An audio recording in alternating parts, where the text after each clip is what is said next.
வேதத்தில் 12 வருடம் பெரும்பாடு உள்ள ஸ்திரீ அவங்க வியாதி குணமாக வேண்டும் என்று பல மனிதர்களை தேடி ஓடினாங்க. பல இடங்களுக்கு பல மருத்துவர்களை பார்த்தாங்க. ஆனாலும் அவங்களுடைய வியாதி குணமாகவே இல்லை.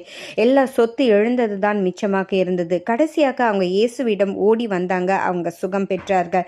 பிரியமானவர்களே, ஒருவேளை உங்களுடைய வாழ்க்கையிலும் உங்களுடைய வியாதி குணமாக வேண்டும் என்று பல மருத்துவர்களை பார்த்தும் இன்னும் சரியாகவில்லையா?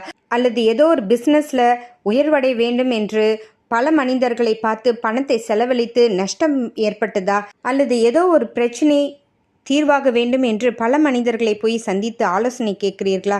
பிரியமானவர்களே, இவையெல்லாம் மனிதர்களை தேடினால் ஒன்றும் நடக்காது. ஆனால் வேதம் சொல்கிறது, மத்தியோ 6:33 முதலாவது தேவனுடைய ராஜ்யத்தின் நீதியையும் தேடுங்கள் என்று. ஆம் பிரியமானவர்களே, முதல்ல நம்மளுடைய பிரச்சனை, நம்மளுடைய வியாதி எல்லாவற்றையும் தேவனிடத்துல சொல்லும்போது அவர் நமக்கு சுகம் கொடுப்பார், ஆலோசனை கொடுப்பார், நமக்கு தேவையை சந்திப்பார். ஆமென்.